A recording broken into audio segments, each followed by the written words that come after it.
Olá pessoal, saudações a todos. Essa é a nossa aula de número 7, Laboratório 7 de Circuitos e Técnicas Digitais. E o assunto da aula de hoje é simulação com test benches. Então, quais são os objetivos dessa aula? Primeiro obter uma visão geral acerca do uso de test benches para verificação, simulação em VHDL e focar em conceitos básicos e introdutórios. Então, o objetivo aqui não é ser uma aula extensa sobre test benches, cobrir todos os aspectos de test benches, mas sim ser uma aula introdutória e básica para que vocês comecem a trabalhar com isso. E, como em toda aula, faremos estudos visando fixar os conceitos estudados. Bom, vamos lá então para a introdução. O que a gente precisa entender quando a gente trabalha com simulação ou verificação em VHDL? É que isso é um passo, a verificação e a simulação é um passo central no projeto de sistemas digitais, circuitos digitais. Por que disso? Porque é importante a gente verificar bem a funcionalidade do circuito antes de mandar fabricar, por exemplo, um microchip personalizado ou antes de até mesmo de gravar esse circuito, esse sistema num FPGA. Por quê? Porque, claro, aqui na disciplina a gente trabalha com projetos bem simples, mais didáticos, mas quando a gente trabalha com projetos grandes, a gente tem um tempo grande de compilação, de síntese do circuito, mesmo quando a gente trabalha com FPGA, que é aquele dispositivo que está imediatamente disponível para a gente gravar lá o nosso sistema e colocar ele para funcionar. Então é muito importante a gente simular, porque na simulação a tendência é a gente ter resultados bem mais rápidos do que o de síntese, e com isso verificar a funcionalidade. No caso, claro, de trabalhos fora do contexto de FPGAs, no trabalho com circuitos integrados, específicos para aplicação, os ASICs, é mais importante ainda a simulação e a verificação, justamente porque esse chip vai ser fabricado, é muito caro esse processo de fabricação, demora muito tempo, então se tiver algum defeito é um problema muito sério. Por isso, verificação e simulação é tão importante no contexto de projetos de sistemas digitais. Então, test bench é um mecanismo para simulação em VHDL. A ideia é gerar padrões de entrada para testar o circuito ou o sistema e observar saídas para verificar se o funcionamento está correto. E em linhas gerais, sendo mais específico aqui para o nosso contexto, um test bench vai ser um arquivo VHDL sem entradas e saídas, onde o componente a ser testado, o Device Under Test, o DUT, é declarado, instanciado e onde são descritos os padrões de entrada e de teste em geral. Os resultados dessa simulação que a gente obtém a partir de um test bench, eles vão ser vistos tipicamente em gráficos de forma de onda ou eventualmente em mensagens de alerta se a gente está fazendo verificação. Então, uma visão introdutória básica sobre verificação com test benches. O que a gente vai fazer no contexto desta disciplina e nesta aula mais especificamente? A gente vai fazer a simulação lógica básica. Tem diversos tipos de simulação para verificação do sistema digital. Tem simulações, por exemplo, que consideram aspectos de temporização, os atrasos que as portas lógicas geram, que os sistemas em geral, dentro do nosso sistema completo, geram. Nós não vamos chegar nesse nível de profundidade, a nossa ideia aqui é trabalhar com conceitos básicos, como eu já falei, então faremos simulações lógicas, onde o atraso dos componentes não importa, quer dizer, não é levado em conta. Usaremos então GHDL para simulação, que é justamente o back-end do nosso emulador de DE2, o emulador que a gente tem usado. Tá? Foi adicionada uma funcionalidade agora no emulador, a gente pode rodar simulações lá dentro com test benches. Só que lá no emulador a gente não consegue visualizar os resultados. E para visualizar esses resultados, a gente vai usar um software chamado GTK Wave, que é um software gratuito, que pode ser facilmente baixado, roda em várias plataformas, não tem muito segredo. Tá? O link para o GTK Wave vai estar disponível lá no Moodle. Vocês podem baixar facilmente, independente da plataforma que vocês usam para fazer os seus trabalhos, independente do sistema operacional dos seus computadores. Um pequeno detalhe aí dessa simulação dentro do emulador da DE2, o test bench ele deve estar definido nesse arquivo usertest.vhd, assim como a gente tem o usertop.vhd para definir a top level entity do nosso projeto, o userTest.vhd vai ser usado para definir o nosso test bench. Tem várias alternativas para trabalhar com simulação em VHDL, duas que eu cito aqui no caso de alguém que queira, né, se aprofundar ou eventualmente não queira trabalhar com a simulação dentro do nosso emulador de DE2. São o ModelSim e o EDA Playground. ModelSim fornecido gratuitamente, tem uma versão gratuita fornecida pela Altera Intel, né, que é o fabricante dos FPGAs que a gente trabalha no laboratório. E o EDA Playground é uma plataforma online, inclusive permite escolher qual o back-end de simulação preferido do usuário. Tá bem interessante também essas duas plataformas. Bom, vamos lá então começar com alguns exemplos para entender melhor como é que a gente escreve um test bench. Primeiro vamos fazer um test bench então para um half adder. A tabela verdade do half adder está aqui apresentada, a gente já viu há muitas aulas atrás, vocês já viram isso na teoria. Aí o código aqui do half adder está aqui apresentado, o código VHDL. Não tem segredo aqui, é um código bastante simples, né, com duas operações basicamente, um XOR e um AND. Beleza, como é que fica um test bench básico para o half adder? Temos aqui a estrutura desse test bench. Podem ver que o código tem a estrutura básica de VHDL, né? Importação das bibliotecas, definição de entidade, definição da arquitetura. Alguns detalhes aqui, a entidade é vazia no caso do test bench, a gente não precisa definir nenhuma port. Tá? A gente vai basicamente definir signals dentro da architecture e é a partir desses signals que a gente vai estimular o nosso sistema e ver os resultados. A gente precisa instanciar o componente que a gente quer testar, então por isso que eu tenho aqui a declaração do component half adder, que é aquele componente que tem esse código aqui mostrado no slide anterior. E além de declarar o componente, instanciar, né? Criar uma instância dele conectado com os meus signals aqui do meu test bench. Né? Então os signals aqui estão com o mesmo nome que as entradas e saídas do meu half adder, tá? Então não tem muito segredo, eu estou conectando o A do half adder no signal A da minha architecture, o B do half adder no signal B da minha architecture e assim por diante. Então está aqui o instanciamento do meu half adder. E finalmente a maior novidade aqui é esse process que vai gerar estímulos para a minha simulação. Tem uma definição de uma constante aqui no process, que é algo que a gente não viu ainda, mas não tem segredo, né? A definição de uma constante com o nome período do tipo tempo, e que é igual a 10 nanosegundos, né? Um tipo nativo aqui do VHDL é o time, né? O tempo. Definido então essa constante de tempo, período, com 10 nanosegundos de período. Tá? E depois a sequência de estímulos aqui para a minha simulação. Então, iniciando a minha simulação, eu vou ter A recebe 0, B recebe 0, e vou esperar por 10 nanosegundos. Então, esse wait for é uma novidade também. Wait for é uma estrutura aqui da linguagem VHDL que permite eu definir uma espera de um certo período de tempo. Nesse caso, 10 nanosegundos, porque a constante period é de 10 nanosegundos. E esse wait ele não é sintetizável, né? Isso é uma característica importante de se mencionar aqui. O wait a gente não vai poder usar dentro de um projeto propriamente de circuito digital que vai ser sintetizado, tá? Porque justamente é uma estrutura que não é sintetizável num projeto de um circuito. Mas ela pode ser usada, sem dúvida, dentro de um test bench, como está usado aqui, para definir pausas, né, durante da minha simulação. Então, eu tenho aqui set A igual a 0, B igual a 0, espera um pouquinho para ver o resultado. Daí A recebe 0, B recebe 1, espera mais 10 nanosegundos, um pouco aqui para ver o resultado. A recebe 1, B recebe 0, espera novamente, A recebe 1, B recebe 1, espera novamente e o wait aqui só para finalizar a simulação. Então com isso eu tenho uma sequência de entradas definidas e pausas de tempo entre a definição de uma combinação de entradas e a próxima combinação. O que eu estou fazendo aqui nesse test bench é definir todas as combinações possíveis para A e B, né, 0, 0, 0, 1, 1, 0 e 1, justamente para estimular o meu circuito, ter uma cobertura completa no teste aí do meu circuito.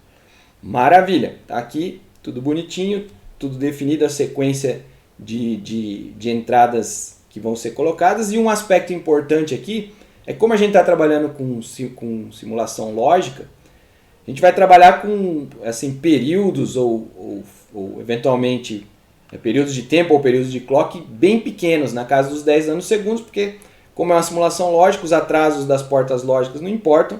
Então eu não vou trabalhar, por exemplo, fazendo uma simulação na casa dos segundos, que é muito tempo no mundo dos sistemas digitais. Tá? Então isso não é um problema, a gente pode simular com períodos bem pequenos aqui, frequências de clock bem altas. Isso vai fazer com que a simulação seja mais rápida também. E depois que testou para esses períodos e essas frequências, a gente pode ver lá o funcionamento no mundo do 1 Hz, 1 segundo de período de clock, é o que a gente consegue ver o que está acontecendo, que permite, né, para o ser humano ver o que está acontecendo. Continuando, então, vou mostrar o funcionamento para vocês desse test bench, da simulação no emulador de DE2. Tenho aqui nessa janela aqui, uma janela do emulador e outra janela do GTK Wave, que é onde a gente vai ver o resultado da simulação. Então, lá no emulador, eu tenho o arquivo aqui usertest.vhd, aqui é exatamente aquele dos slides, e também tem o hallfeather.vhd. Notem que aqui, agora como eu estou trabalhando com simulação, eu sequer preciso do usertop.vhd, que era um arquivo necessário para nós quando estávamos trabalhando com emulação, né? Emulação no modo emulation aqui para ver o circuito funcionar no nosso kit simulado, nosso kit emulado. Beleza? Então tá tudo aqui bonitinho. Vamos para a aba de simulação, simulation. Beleza? São muito poucas as opções aqui de simulação. Eu tenho uma escolha do arquivo de testbench, por enquanto isso é fixo, tá? A gente não consegue mudar, o testbench tem que sempre ser o usertest.vhd. Tem um stop time aqui da simulação, que eu posso definir, vou colocar aqui, por exemplo, 80 nanosegundos. E o arquivo de saída sempre vai ser o output.ghw, por enquanto isso não pode ser modificado aqui no emulador DE2 aqui nosso, na parte de simulação. Daí depois é só rodar a simulação está rodando, simulação terminada. É possível baixar seu arquivo agora, é só clicar download file, o arquivo foi baixado para o meu computador. Beleza, o que eu vou fazer agora é ir para o meu GTK Wave, lá no GTK Wave File, Open New Tab, e no Open New Tab eu vou abrir justamente aquele arquivo que eu acabei de baixar.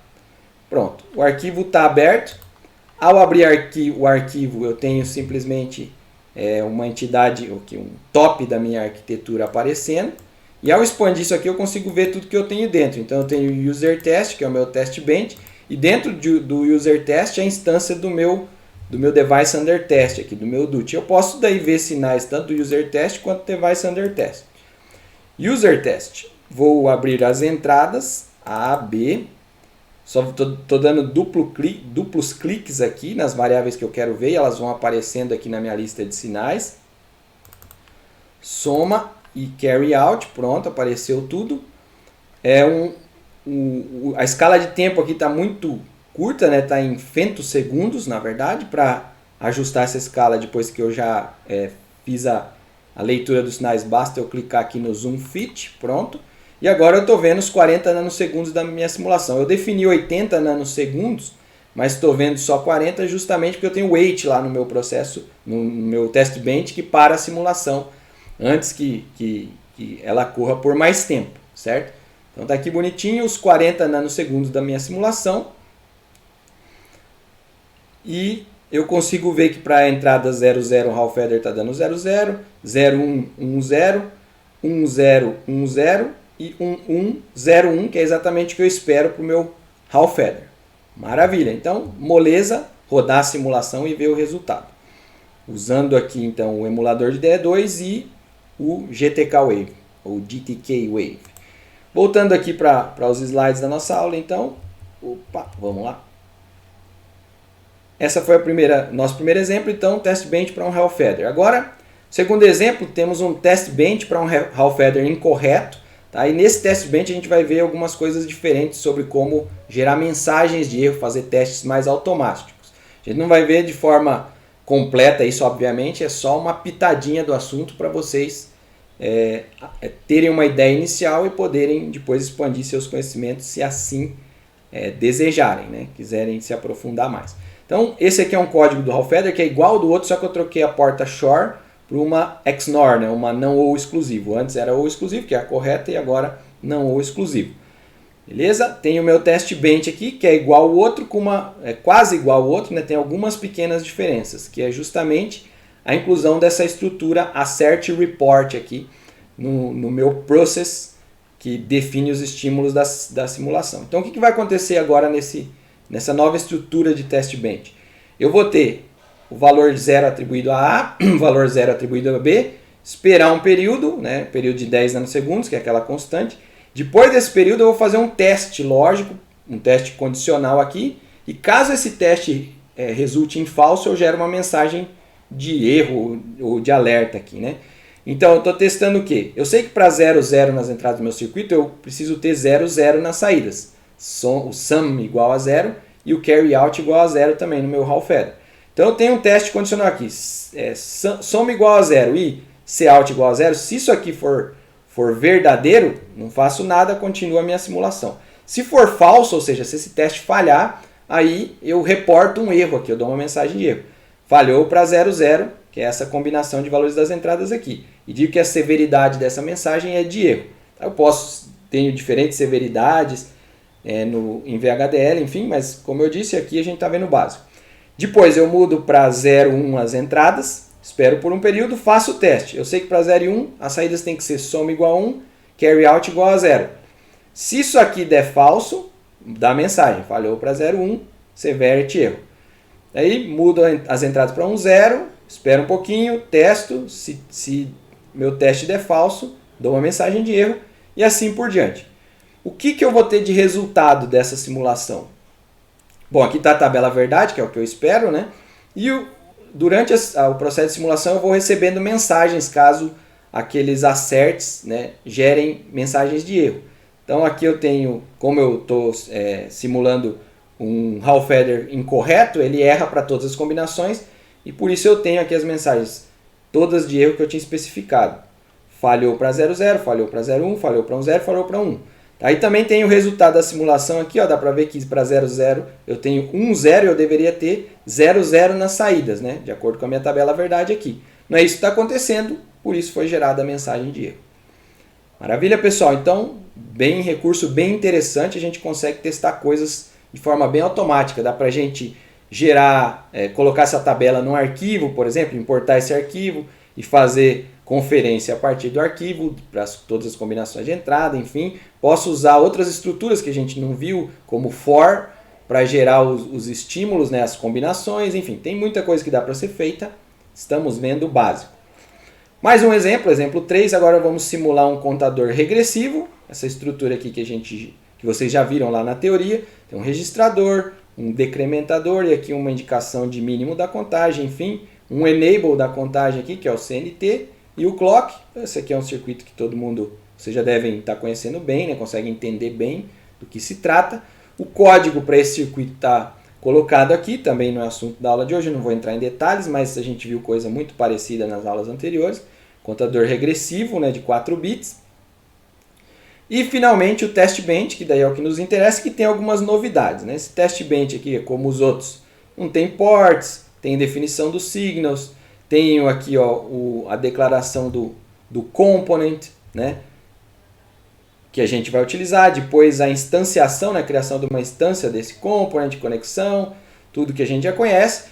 E a principal novidade aqui, claro, a gente está trabalhando com um circuito contador que depende de um clock, e a gente vai ter geração de um sinal de clock aqui, que é feita com uma linha de código aqui de uma forma bem simples, né, o sinal clock aqui, que eu defini como nível inicial, como tendo o nível inicial 0, ele vai receber o seu valor negado após cada 5 nanosegundos, de forma repetitiva. Então, depois dos primeiros 5 nanosegundos, o clock é invertido, mais 5 nanosegundos é invertido novamente, outros 5 nanosegundos é invertido novamente, tá? E assim por diante. Então a gente tem um sinal de clock, 0, 1, 0, 1, 0, 1, 0, 1, um clock bonitinho com um período de 10 nanosegundos, já que eu tenho 5 nanosegundos e 0, 5 nanosegundos e 1, e assim por diante. Maravilha! Além do clock, a gente tem um process aqui, tá? Que aí já é mais ou menos o que a gente viu anteriormente. Primeiro, CNT, aquela entrada de enable da contagem, é setada para 0 no início da simulação. Aí espero por 12 nanosegundos, tá? Esse valor de 12 nanosegundos é arbitrário. Aí seto para 1, que é para iniciar a contagem regressiva. E depois espero por 100 nanosegundos e termino esse processo aqui, basicamente, né? Isso que é feito. Tá? Isso não vai parar a simulação, porque o clock aqui vai continuar sendo gerado. Então não vai parar a simulação em 100 nanosegundos, como esse processo sugere. Mas enfim, isso é um detalhe. Rodando então essa simulação, a gente vai ter um resultado lá no GTK Wave, né, no GTK Wave, como esse aqui. Então tenho aqui o clock sendo gerado, ó, 01, 01, 01, 01, com um período de 10 nanosegundos. Depois de 12 nanosegundos, ó, o CNT era inicialmente igual a 0, depois de 12 nanosegundos ele vai para 1, que é o que diz o meu código aqui, ó, CNT igual a 0 no início, recebe 0 no início. Depois de 12 nanosegundos ele recebe 1, e quando ele receber 1, nosso contador aqui vai ser ativado, né, que esse CNT é o enable do contador, e ele vai começar a sua contagem regressiva, e começa lá, de 0 vai a 4 bits, né, então de 0 vai para F, depois E, D, C, B, A, 9, 8, 7, 6, até atingir 0 de novo. Quando atinge 0, aquela saída TC vai para nível lógico alto, né, que é o esperado aqui para o nosso contador, é o que foi definido para ele. E daí começa a contagem de novo, já que o CNT está em nível lógico alto. Então, maravilha, funcionou bem aqui o nosso circuito. Interessante é que a gente vê a contagem aqui em hexadecimal também. A gente precisa olhar todos os bits de forma independente, seria bem mais difícil entender o que está acontecendo. Então, maravilha. Vamos para o nosso quarto exemplo agora. É uma simulação de uma FSM agora. Tá, essa FSM, na verdade, a gente viu como exemplo numa das nossas aulas anteriores, está aqui o código dela, tem um diagrama de estados bem simples nessa máquina de estados finitos. Dois estados, off é 1, x igual a 0, x igual a 1, não tem segredo isso aqui. E o test bench que eu defini está aqui colocado, né? Mesma estrutura básica de test bench, entity sem ports, declaro o componente que vai ser testado, instancio o componente. Notem que aqui eu estou com a geração do clock antes da instanciação do componente, isso não importa, né? A gente está falando de linguagem de descrição de hardware, a sequência das coisas que não importa muito, só dentro de um process, obviamente, né? Mas fora do process não, porque a execução não é sequencial, a gente está declarando estruturas. Então tem a instanciação da minha FSM, geração de clock, aquele com um período de 10 nanosegundos, e um process que inicialmente seta o reset para 1, espera 8 nanosegundos, né? Porque o reset para 1 é o que faz essa máquina ir para o estado off, aqui, o estado inicial off, né? no início do seu funcionamento. Aí espero por 8 nanosegundos, coloco o reset para 0 e ela vai começar a fazer as suas transições de estados, né? Sendo que no estado off a saída é 0, no estado on a saída é 1, vai ficar transitando entre os estados de forma autônoma a cada transição positiva do clock, né? Então, primeira transição positiva do clock vai do off para o on, próxima transição vai do on para o off e assim por diante. E a saída x, né, fica mudando de valor também. Beleza, então vamos ver o resultado disso aqui na simulação. Mesmo procedimento, a gente pode pôr esse código lá no emulador, enfim, criar o user test, criar o FSM1, rodar a simulação, baixar o arquivo GHW e abrir no GTK Wave. Tá? Aqui tem um detalhe pequeno que eu não vou mostrar aqui para o vídeo não ficar muito longo, mas dentro do GTK Wave, para a gente ver as variáveis internas da FSM, vamos ter que expandir lá o grupo FSM e adicionar os sinais na visualização. É um detalhe a mais, mas não tem muito segredo, vocês vão encontrar isso rapidamente. E feita essa simulação e a visualização do resultado, a gente vai ver uma coisa como isso aqui. O clock variando 1, 0, 1, 0, 1, 0, é que ele começou em 1 por algum motivo. Talvez eu não tenha setado o valor inicial ali, né? Ah não, setei o valor inicial do clock em 1, né? Tá aqui. Beleza, e daí 1, 0, 1, 0, 1, 0, 1, 0, 0. Reset em 8 nanosegundos, ele pula de 1 para 0. A saída, né? A saída depois eu falo sobre a saída, mas eu posso ver diretamente o estado atual da minha máquina de estados e o próximo estado aqui em gráficos, né? Que indicam justamente o nome do estado. Não preciso nem me preocupar com codificação aqui na simulação também. Tá? E ele começa em off, porque foi feito o reset. Depois, na primeira transição positiva do clock, pula para 1. Depois pula para off, on, etc. Né? É o que a gente vê aqui como próximo estado também. Aqui é o próximo estado que eu vou ter. Quando está no on, o próximo estado é off. Quando está em off, o próximo é on. Detalhes aqui, né? É importante a gente ver os valores dos estados.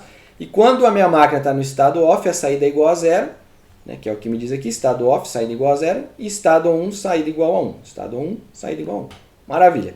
Conseguimos ver a simulação de uma forma bem interessante, né? Conseguimos ver o funcionamento do circuito de uma forma bem interessante via simulação, inclusive vendo os estados, observando como os estados transitam pelos seus nomes. Maravilha, pessoal! Então, com esses exemplos, a ideia foi dar uma introdução básica sobre test benches em VHDL. E agora podemos ir para as tarefas, né? São duas tarefas que vocês têm que fazer para a aula de hoje. Primeiro é fazer um test bench e simular aquela outra máquina de estados que vimos na aula de laboratório 6, né? Como exemplo, o código dela está lá na aula de laboratório 6. Quem quiser escrever o código do zero é interessante para praticar também. Mas enfim, feita essa simulação, vocês devem visualizar o gráfico do estado atual e próximo estado ao longo do tempo. Maravilha, como está feito aqui para o exemplo 4, né, onde a gente visualizou para essa máquina de estados a evolução dos estados. Tarefa 2 aí é projetar, simular e fazer teste, que é um fluxo mais completo de projeto. Né? Primeiro a gente escreve o código, depois simula para ver se está funcionando, depois testa no sistema real. Claro que a gente está emulando, mas seria no sistema real. Um sistema que faça a contagem regressiva em segundos de 59 até 0. Tem aqui uma divisão de passos para dizer que tipo de contador que a gente precisa. A gente vai construir um contador, depois associar duas instâncias, enfim, são coisas que vocês já viram. Daí criar o test bench, simular, verificar o funcionamento, usando um clock com um período bem pequeno, porque para a simulação ser rápida, né? Inclusive, uma limitação do emulador lá, que a simulação pode ser de no máximo 1000 nanosegundos. Isso não é nada crítico para os nossos casos de estudo aqui. E depois de testado em simulação, vocês devem fazer um novo teste agora no emulador, vendo esse circuito, esse contador regressivo funcionando como a gente vem fazendo nas aulas anteriores. E daí, claro, vocês vão usar um clock de 1 Hz para a gente ver a contagem regressiva acontecendo numa escala de tempo que o ser humano, nós conseguimos entender.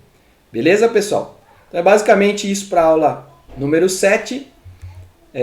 Mãos à obra. Vamos resolver esses problemas e aprender um pouco sobre test benches. É isso aí.